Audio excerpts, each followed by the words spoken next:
सभी को जय मसीह की। परमेश्वर हर एक भाई बहन को आशीष दे।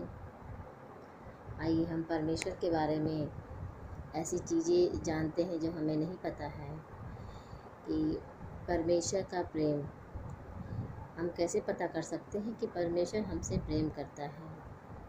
क्या कोई भी इंसान परमेश्वर के पास अपनी मर्ज़ी से आया है?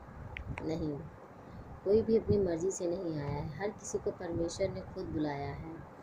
और परमेश्वर का प्यार हम सबको ऐसे पता चलता है कि जब हम सब ने पाप किया, हम सब पापी थे, तब परमेश्वर ने हमसे प्रेम किया है। न इंसान में कोई ऐसा मनुष्य है, ना कोई देवी देवता है जो हमारे पाप होते हुए भी हम पापी हैं तो क्या हमसे कोई प्यार करता है? नहीं। क्या हमारे माता पिता हमसे प्यार करते हैं? नहीं, वो हमें छोड़ देते हैं। लेकिन हमारा परमेश्वर है जो हम सबको पापी जानकर भी हमसे प्रेम करता है बिना किसी लालच के। उसके अंदर बस एक लालच है कि हम सबके जीवन को नाश ना होने दें।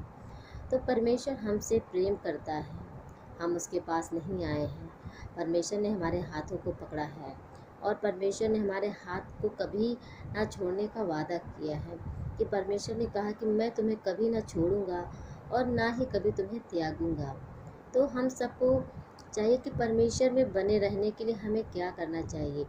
जो पाप है, जो पाप से हमें दूर होना चाहिए, उन पापों से हमें दूर होकर परमेश्वर के साथ में रहना चाहिए। क्योंकि हमारा जीवन तो यहाँ 2 दिन का है, 2 दिन का भी नहीं, हमें पता भी नहीं कि वो कितने समय का है। हम अभी बात कर रहे हैं, 10 मिनट बाद, 5 मिनट बाद हमें पता ही नहीं कि हम जीवित रहेंगे या नहीं रहेंगे। तो हमें अपना जीवन इस प्रकार से बनाना चाहिए कि हम अगर मर भी जाएं तो परमेश्वर के राज में हम सब शामिल हो जाएं। हम 2 नाव पर सवार होंगे तो हम डूबेंगे, क्योंकि जब 2 नाव पर सवार कोई होता है तो उसका कोई रास्ता नहीं होता, क्योंकि वो डूबेगा ही। तो इसलिए हमें चाहिए कि हम सब परमेश्वर के साथ में रहें, क्योंकि परमेश्वर ने हमें चुना, हमें बुलाया है। क्योंकि परमेश्वर के वचन में लिखा है कि बुलाए हुए तो बहुत हैं, परंतु चुने हुए थोड़े हैं। तो क्या हम चाहते कि हम बुलाए हुए मनुष्य रहें या चुने हुए? तो हमारी समझ से तो हम चुने हुए रहें, क्योंकि हम बुलाए हुए तो बहुत रहेंगे, परमेश्वर के राज में आएंगे, बैठेंगे, खाएंगे, पिएंगे, परंतु क्या चुने हुए हम बन सकते हैं? हम बन सकते हैं। इसलिए हमें चाहिए कि हम परमेश्वर के साथ मिलकर हमेशा परमेश्वर में बने रहें। और हमें इसके लिए कुछ भी नहीं करना है, सिर्फ और सिर्फ परमेश्वर के वचनों पर चलना है। जब हम परमेश्वर के वचन पर चलेंगे तो हमें कोई भी शैतान हमें नहीं रोक सकता है। बहुत से भाई बहन कहते हैं कि हमारा प्रार्थना करते हैं तो हमारा मन नहीं लगता, हम प्रार्थना में बैठ नहीं पाते हैं। कोई भी नहीं बैठ पाता है, परंतु हमें सामर्थ शक्ति कहीं और से नहीं, सिर्फ और सिर्फ परमेश्वर से मिलेगी। तो हमें क्या चाहिए? हम परमेश्वर के चरणों में बैठे और परमेश्वर से ताकत और बल मांगे, क्योंकि परमेश्वर ही है जो हमें ताकत और बल दे सकता है। तो इसलिए हम परमेश्वर के चरणों में बैठे, परमेश्वर हमें सामर्थ देगा। हम एक दिन नहीं बैठ पाएंगे, 2 दिन नहीं बैठ पाएंगे, लेकिन जब हम कोशिश करते रहेंगे तो हम जरूर परमेश्वर के चरणों में बैठ सकते हैं। क्योंकि शैतान तो यही चाहता है कि हम परमेश्वर से दूर रहें, ताकि हम परमेश्वर के राज में ना शामिल हो पाए। परंतु हमारा परमेश्वर है जो हमें हर परिस्थितियों में संभालता है। बस एक चीज़ हमें करनी है कि परमेश्वर से हमें कहना है और परमेश्वर से हमें ताकत और बल दोनों मांगना है और परमेश्वर के चरणों में बैठना है। तो हम सब हर एक परिस्थितियों में लड़ सकते हैं, क्योंकि हम किसकी संतान? हम यीशु मसीह की संतान हैं। हमारी रगों में अगर किसी का खून है तो हमारे परमेश्वर यीशु मसीह का है। तो जब हमारा पिता इतना अच्छा हो सकता है, तो क्या हम उसकी संतान होकर हम थोड़ी सी अपने आप को ताकत नहीं दे सकते हैं? या हम लड़ नहीं सकते? जब हमारा परमेश्वर हमारे लिए इतना सब कुछ कर सकता है, तो क्या हम उसके चरणों में बैठकर उससे ताकत और बल नहीं मांग सकते हैं? जब हम परमेश्वर के चरणों में बैठेंगे, प्रार्थना करेंगे, वचन को पढ़ेंगे और उससे ताकत और बल मांगेंगे, तो हमारा विश्वास है कि हम परमेश्वर के राज में प्रवेश करने पाएंगे और उसके वचनों पर चलने वाले बन सकेंगे। तो हमें यही करना है कि हम सबको परमेश्वर को देखना है, सिर्फ और सिर्फ परमेश्वर को देखना है, क्योंकि और कोई भी नहीं है जो हमें बुराइयों से दूर कर सके या हमारे पाप के लिए लड़ सके।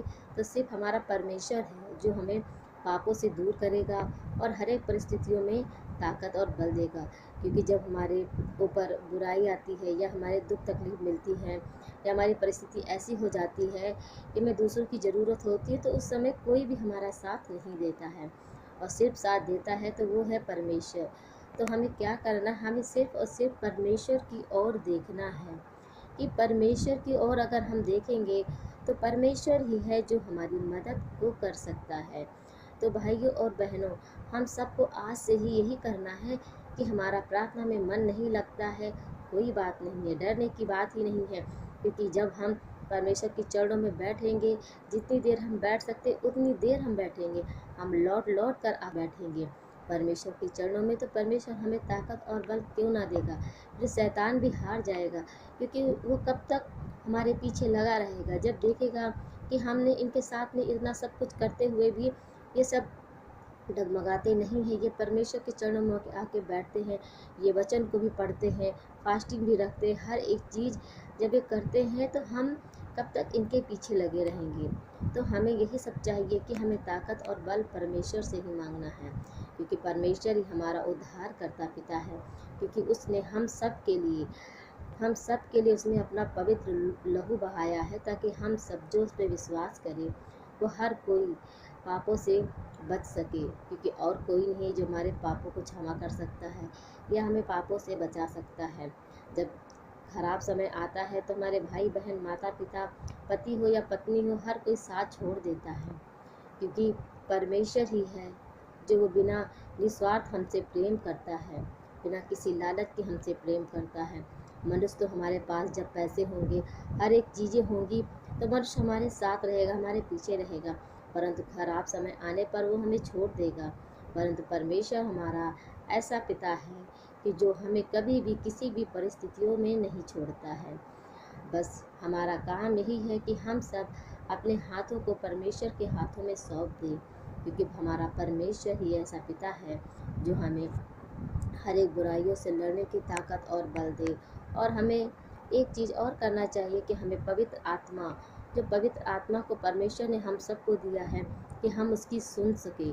तो हमारा काम यही है कि जब भी हमारे कानों में कोई बात आती है कि ये काम नहीं करना है, ये काम गलत है, तो हमें उन सब चीज़ों से अपने हाथों को हटा लेना है। तो हर एक भाई बहन को परमेश्वर के द्वारा आशीष मिले, उसके हर एक बुरे काम उसके जीवन से ख़त्म हो जाए। उसे ताकत और बल कोई मनुष्य नहीं दे सकता है कि हम किसी से अपनी बातों को करें कि हमारे जीवन में ये दिक्कत है, तो कोई उसे दूर नहीं कर सकता है। अगर बात करनी है तो परमेश्वर से करिए, क्योंकि वही हमारा पिता है जो हर एक बुराइयों से हमें निकाल सकता है। तो परमेश्वर हर एक भाई बहन को आशीष दे, हर एक भाई बहन को आशीष दे, उसके जीवन से हर एक बुराइयों को दूर कर दे। धन्यवाद करते हैं परमेश्वर, आपका धन्यवाद करते हैं। आमीन।